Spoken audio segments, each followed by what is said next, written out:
En el siguiente trabajo presentaremos nuestro proyecto social del grupo número 3, titulado Defensa de los Derechos Humanos en la institución educativa privada César Vallejo. Este proyecto se divide en 3 fases. Tenemos el diagnóstico, donde recolectaremos información de valor para realizar un plan de acción. La fase número 2 es la planificación. Con la información recolectada, formaremos un plan de acción para elevar el cumplimiento de los derechos humanos. Y en la ejecución, empoderaremos a los niños en derechos humanos.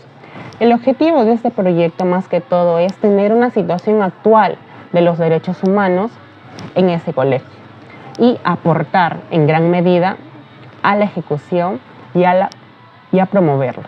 Como punto número 1 vamos a hablar del diagnóstico del contexto. Para ello vamos a mencionar la elección de la zona de intervención.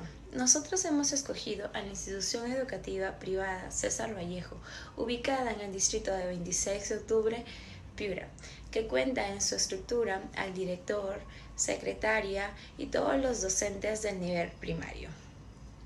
La razón es porque nosotros escogimos esta institución educativa porque es el lugar perfecto para poder reforzar los derechos humanos, que los niños y niñas que pertenecen a esta institución puedan reconocer y hacer valer sus derechos. Como punto número 2, tenemos que la institución educativa está construida de material noble, en buenas condiciones y cuenta con 4 pisos, en los cuales 3 de ellos son ocupados como parte de la institución educativa. Es guiado por el lema de nuestro escritor César Vallejo: hermanos, hay mucho que hacer. En su visión tienen que es preparar a los alumnos a través del reforzamiento de sus capacidades, habilidades y valores. Su misión es formar de forma integral al niño y niña.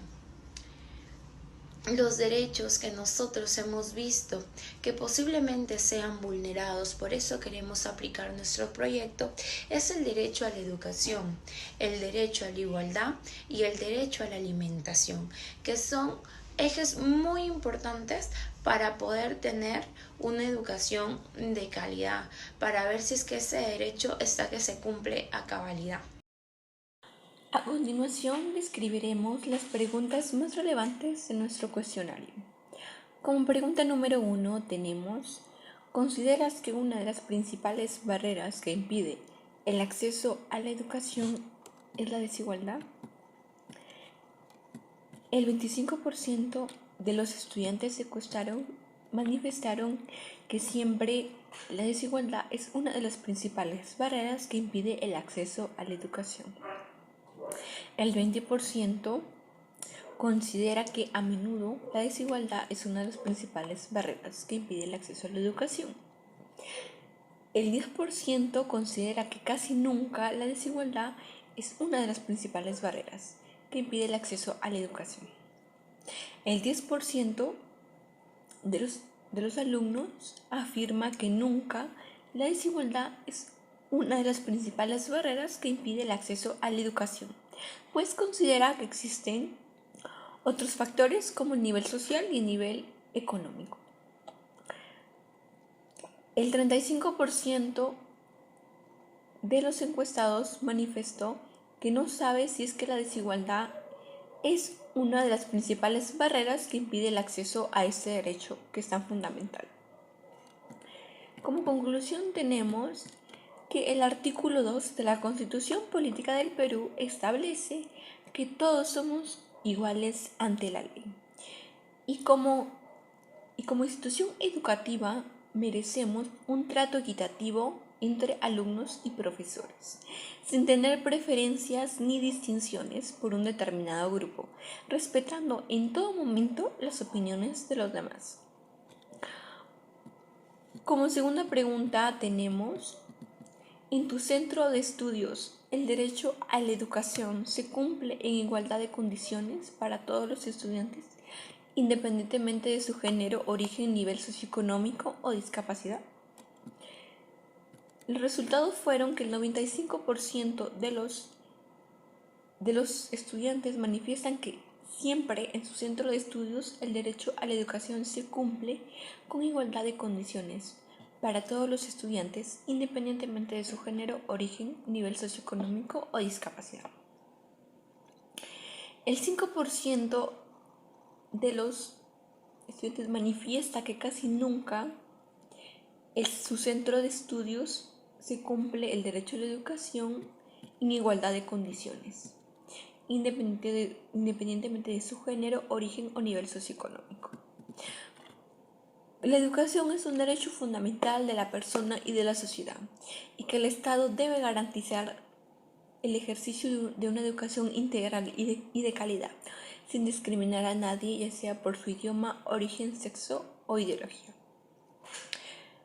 Como tercera pregunta tenemos: ¿consideras que los padres cumplen con sus obligaciones en relación al derecho a la alimentación?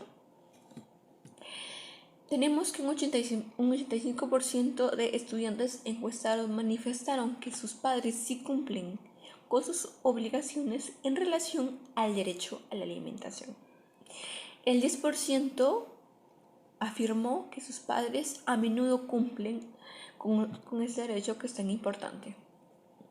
Y el 5% señala que sus padres nunca cumplen con ese derecho a la alimentación.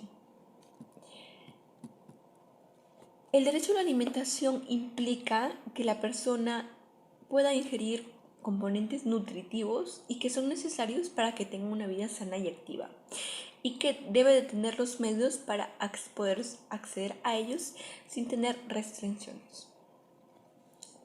Por lo tanto, los padres tienen el deber de garantizar a sus hijos este derecho para poder permitir un desarrollo adecuado de sus funciones fisiológicas. Como cuarta pregunta tenemos: ¿en tu comunidad el derecho a la alimentación está reconocido como un derecho fundamental?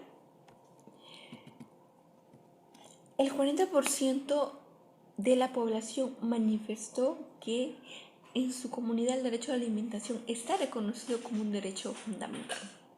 Por el otro lado, el 35%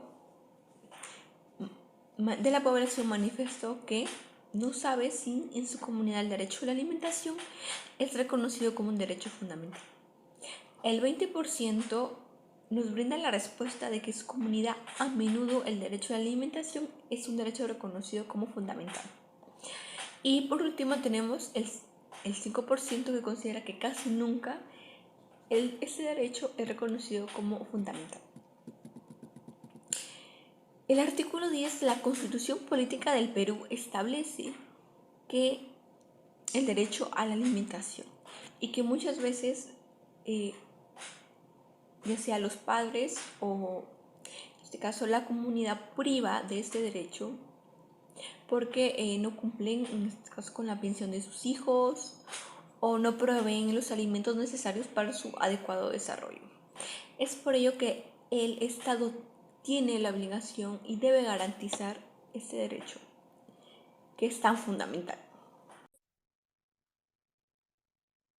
En el punto número 7 de nuestro proyecto de responsabilidad social tenemos la norma legal nacional e internacional. Nuestro proyecto tiene 3 derechos vulnerados. El primer derecho vulnerado es el derecho a la educación. El instrumento jurídico en la norma nacional es el Comité de Derechos Humanos en el artículo número 3. Y en la norma supranacional tenemos el Pacto Internacional de Derechos Económicos, Sociales y Culturales de 1966 en el artículo número 3. Nuestro segundo derecho vulnerado es el derecho a la igualdad. En la norma nacional tenemos la Convención sobre los Derechos del Niño en el artículo número 2. Y en la norma supranacional tenemos la Declaración de los Derechos del Niño. Nuestro tercer derecho vulnerado es el derecho a la alimentación. En la norma nacional tenemos la Convención de los Derechos del Niño con el artículo número 27, alimentación, ropa y un hogar seguro. Y en la norma supranacional tenemos el Decreto Supremo con la ley número 30021. Punto número 8. Selección de estrategia metodológica. Nuestra técnica fue básicamente usar encuestas. Nuestro instrumento fue el cuestionario. Nuestra población son los niños de la institución educativa César Vallejo. Y nuestra muestra es los niños de 9 a 12 años de la institución educativa César Vallejo.